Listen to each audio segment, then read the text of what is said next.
राजस्थान की अंता विधानसभा जहां पर उपचुनाव हो रहे हैं, इन दिनों चर्चा का विषय बन चुकी है। कारण है नरेश मीणा। दरअसल यहां पर भाजपा और कांग्रेस के नेताओं के अलावा एक और प्रत्याशी नरेश मीणा की इन दिनों काफी चर्चा है। इस कारण यहां पर यह अंता का विधानसभा चुनाव बड़ा रोचक हो चुका है। यहाँ पर मतदान हो चुका है। 11 नवंबर को यहाँ पर मतदान हुआ। 12 जिले के अंता विधानसभा क्षेत्र के विधायक चुनने के लिए 80.32% मतदाता बूथ तक पहुंचे और वोट किया। हालांकि यहां पर हुई भारी वोटिंग को लेकर काफी चर्चा है, लेकिन यह 2023 के विधानसभा चुनाव में हुए मतदान से लगभग 1% कम है। 2023 के अंत में रिकॉर्ड तोड़ मतदान हुआ था।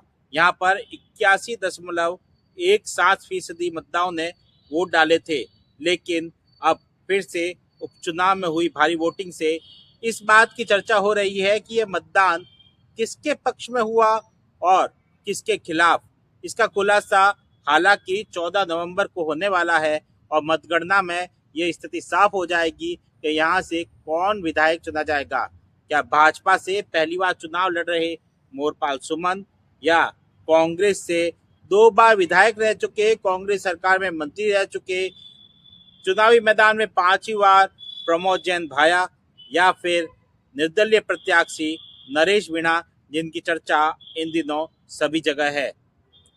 अगर सबसे पहले फलोदी सट्टे बाजार की बात करें तो यहाँ पर कांग्रेस को बढ़त बताई जा रही है, लेकिन फलोदी सट्टा बाजार हमेशा सही साबित नहीं हुआ है।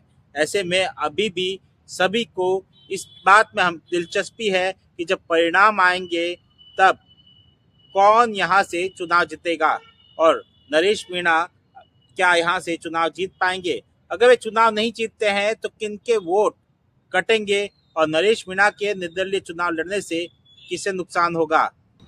अंता के रण में इस बार बीजेपी प्रत्याशी मोरपाल सुमन नए खिलाड़ी है, जबकि कांग्रेस के प्रमोद जैन भाया और निर्दलीय नरेश मीणा पुराने खिलाड़ी है। उपचुनाव में यह सीट सत्तारूढ़ पार्टी बीजेपी के लिए साख का सवाल बन चुकी है।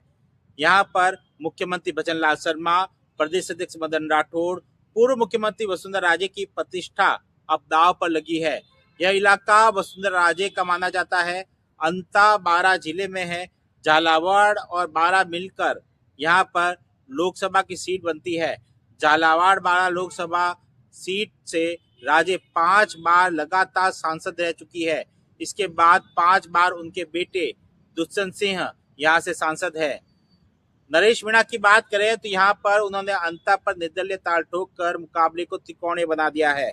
चूंकि यह सीट पूर्व में भाजपा के पास ही थी और यहाँ पर भाजपा की ओर से सांसद दुष्यंत सिंह के हाथ में भाजपा के चुनाव की कमान थी, लेकिन यहाँ पर मुख्यमंत्री भजनलाल शर्मा, पूर्व मुख्यमंत्री वसुंधरा राजे ने यहाँ पे 2 रोड शो किए।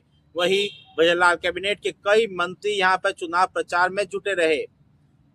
भाजपा की सीधी टक्कर पहले प्रमोद जैन भाया से ही थी, लेकिन जब से निर्दलीय प्रत्याशी नरेश मीणा ने यहाँ पर चुनाव लड़ने की घोषणा की और नामांकन भरा तो मुकाबला त्रिकोणीय हो गया। प्रमोद जैन भाया पुराने खिलाड़ी है। प्रमोद जैन भाया यहाँ से 2 बार विधायक रह चुके हैं। वे दोनों दफा भारी अंतर से चुनाव जीत चुके हैं।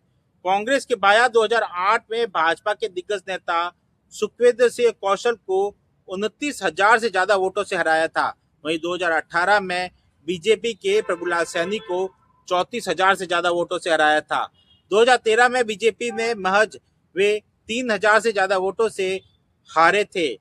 वहीं 2023 में करीब 5,861 मतों से ही उन्हें हार का सामना करना पड़ा था। अब तक 4 चुनाव इस सीट पर हो चुके हैं। ऐसे में प्रमोद जैन भाया 2 बार भारी मतों से जीते भी और कांग्रेस सरकार में मंत्री भी रह चुके हैं। जब भी वे 2 बार हारे तो मार्जिन बहुत ही कम रहा। यह तब हुआ जब कोई दमदार निर्दलीय उम्मीदवार मैदान में नहीं था, लेकिन इस बार नरेश मीणा मैदान में है और मुकाबला त्रिकोणीय है, जिससे पूरे समीकरण परिवर्तित हो चुके हैं। नरेश मीणा भी पुराने खिलाड़ी है। उन्होंने छबड़ा से 2023 के विधानसभा चुनाव में चुनाव लड़ा था और उन्होंने 44,000 से ज्यादा वोट प्राप्त किए थे।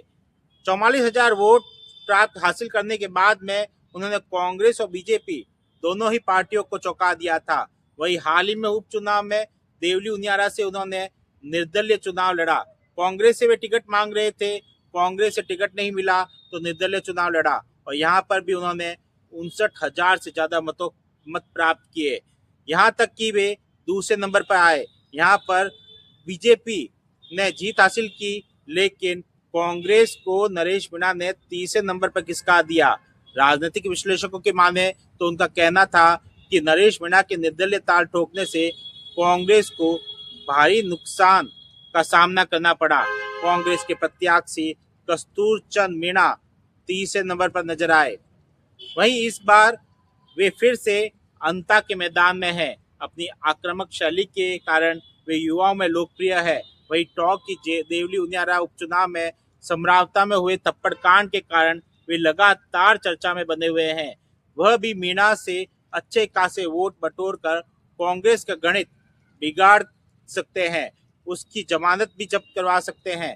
पर अब अंता में वे किसका गणित बिगाड़ेंगे, यह 14 नवंबर की काउंटिंग में तय होगा। ऐसे ही वीडियो के लिए देखते रहिए हमारा चैनल।